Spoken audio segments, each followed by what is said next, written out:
Hello and welcome to Trade Talks Unlocking the Experience. I'm your host, Kayla McGowan, and today I'm joined by a very dear friend of mine, Ryan Tasovac. He is the Senior VP of Custodial Services at Peckham. Welcome, Ryan. Thank you. Thank you. Appreciate it.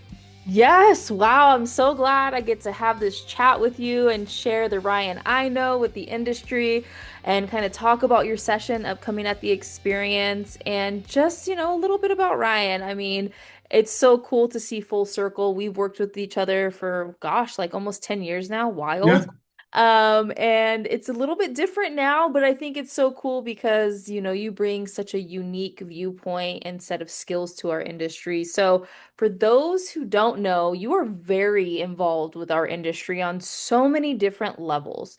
So, can you share a little bit about that and how you got where you are today?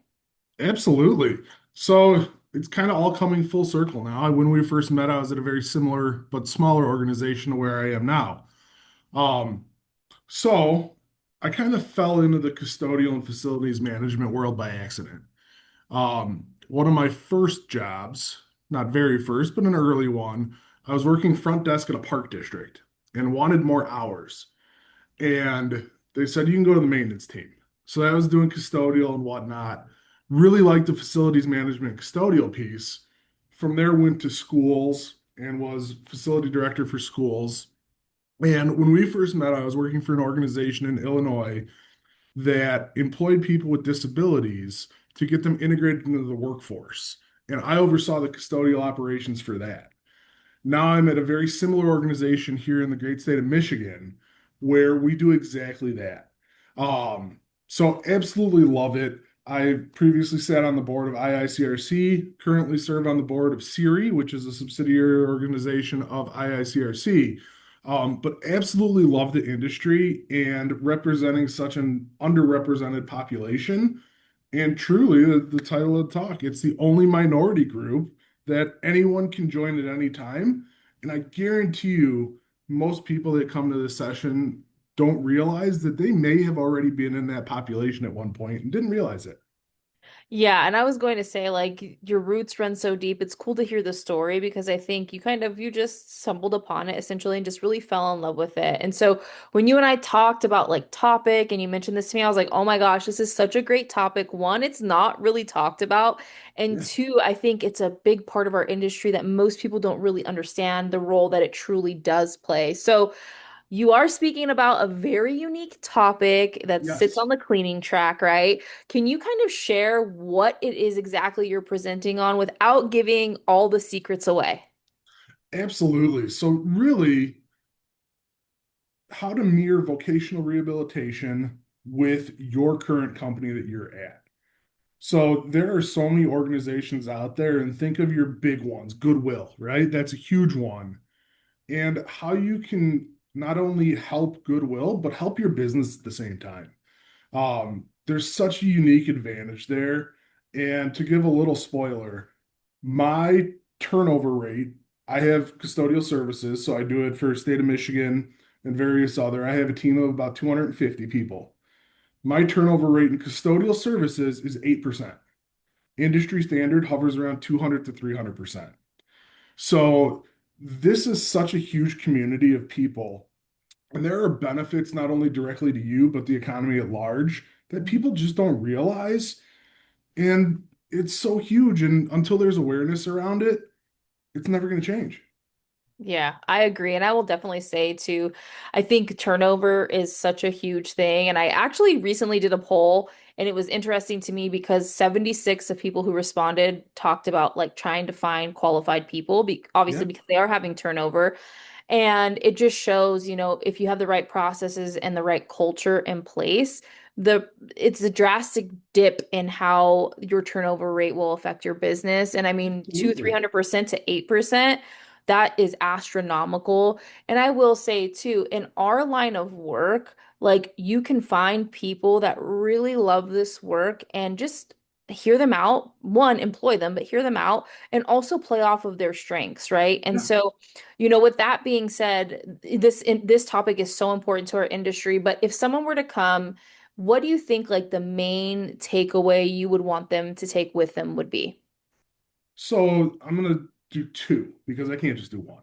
Yes, of course. The first one would be partnering with your local vocational rehabilitation agency. That can help you source candidates. They can take on some of that training, and there is a huge partnership opportunity where it's mutually beneficial for both parties. The second piece is accommodations. So many people think of that as kind of a dirty word, right? Oh, they want an accommodation.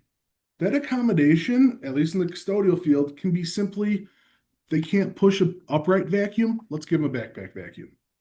They don't have to be this big, scary thing. It's simple changes, and it's really having that person first mentality. Mhm. And you touched on it exactly and hit it right on the head. It's the culture. Yeah. Yeah, and I would definitely say too, I think to your point, accommodation is like a stigma term. It's Yeah, like so unfortunate that it feels that way.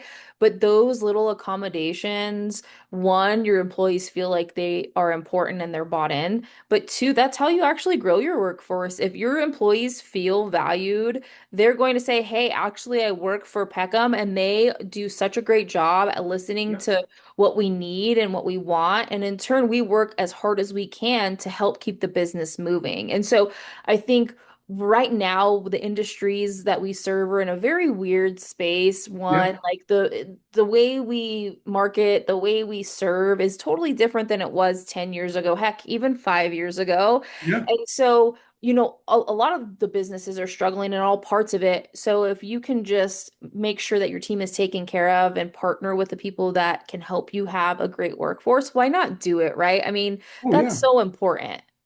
Well, and with the way the industry is trending, and robotics is always a huge thing, autonomy.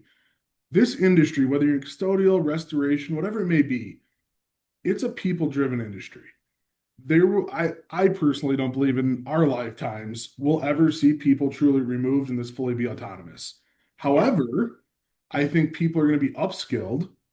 The robotics that we're utilizing now were great to do large swaths of a warehouse from an autonomous, auto scrubber, things like that.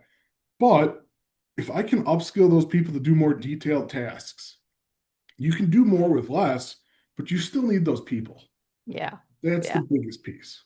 I will definitely say I think, we're not going to be, what is that movie, I, Robot? That's not Yeah, where we're going to be in our lifetime. And we see the downfalls of leveraging and utilizing technology too much in what yeah, we do every day.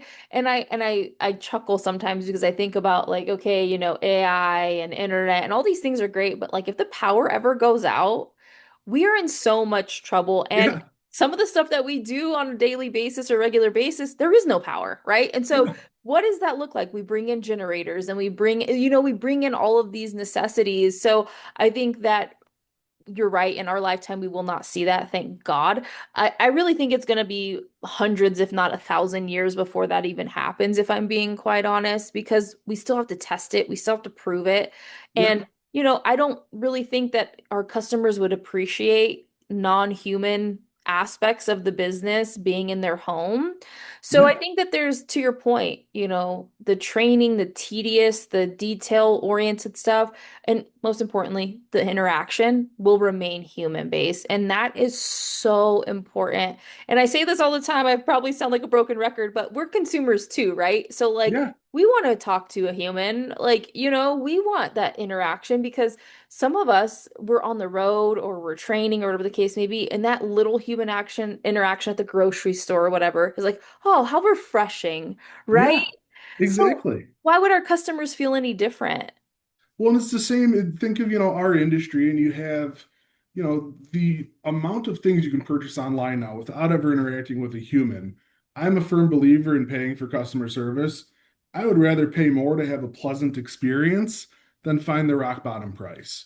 Yeah. And if you're in this business for the rock bottom price, I will tell you right now, this talk will not be for you. This session is going to be how to help your people. Yeah. Disability or not, it all comes down to culture and how you treat your people. Shouldn't matter their ability level, their skill level, their barriers. If you don't treat people well, your company's not going to last long. Yeah.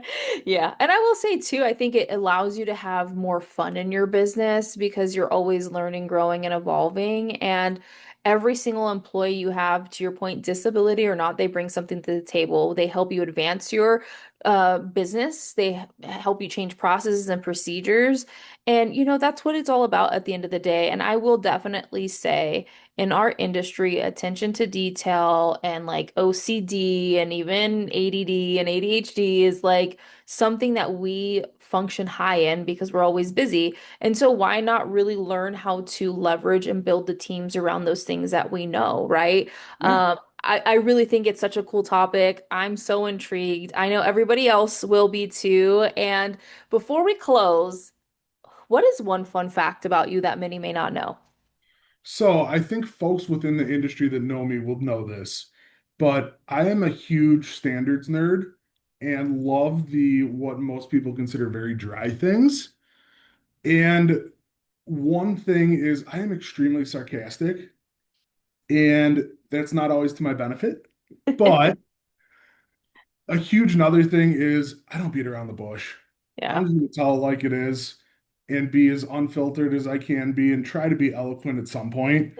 But you can't just let things fester. You gotta have fun Yeah, with it. exactly. Exactly. But I think an interesting piece would be I actually went to Catholic school for kindergarten through high school and was an altar boy.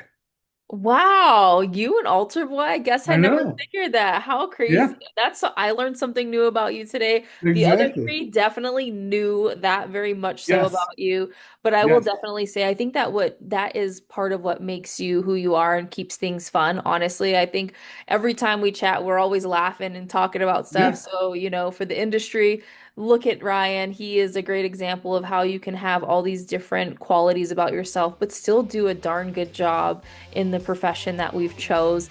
So we'll see you in September. I will link down below all of his information for his session, and you guys can catch Ryan at the experience in September the 9th through the 11th. And for all of you watching, thank you and take care. We will see you next time.